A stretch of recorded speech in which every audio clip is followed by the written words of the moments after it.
Nature's kidneys. That's how scientists have come to think of wetlands.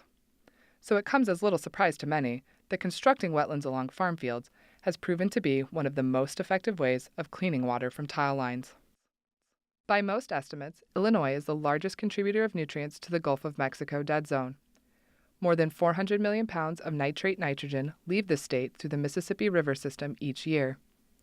According to the Illinois Nutrient Loss Reduction Strategy, the bulk of that comes from the tile-drained region of central and northern Illinois.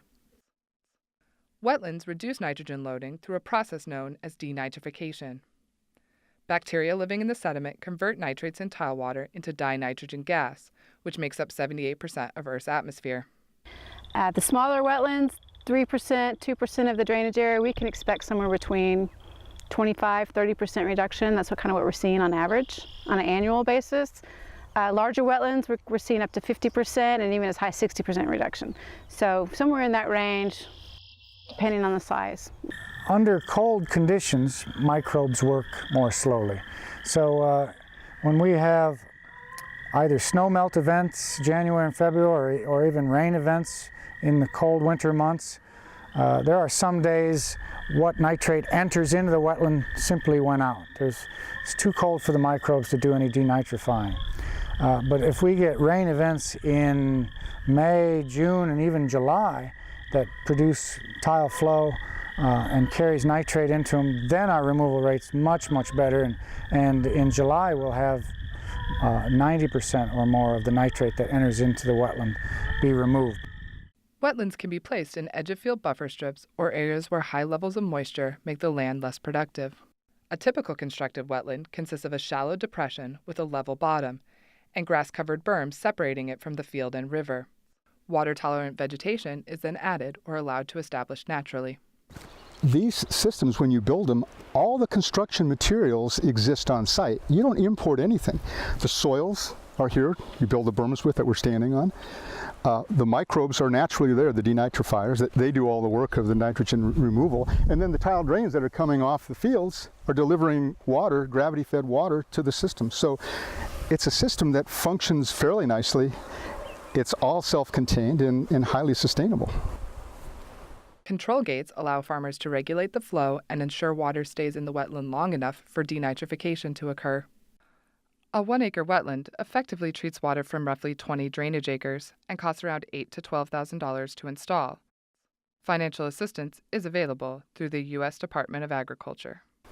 The upfront costs of constructed wetlands are pretty high. And so when you see that price, it's kind of scary, but you have to realize once you build these systems, they work and they last forever.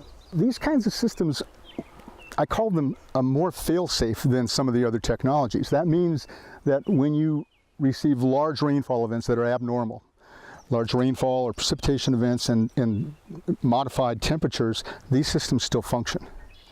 And many of the other treatment systems don't. And so that's important to know that once you put your money into these systems, they'll work.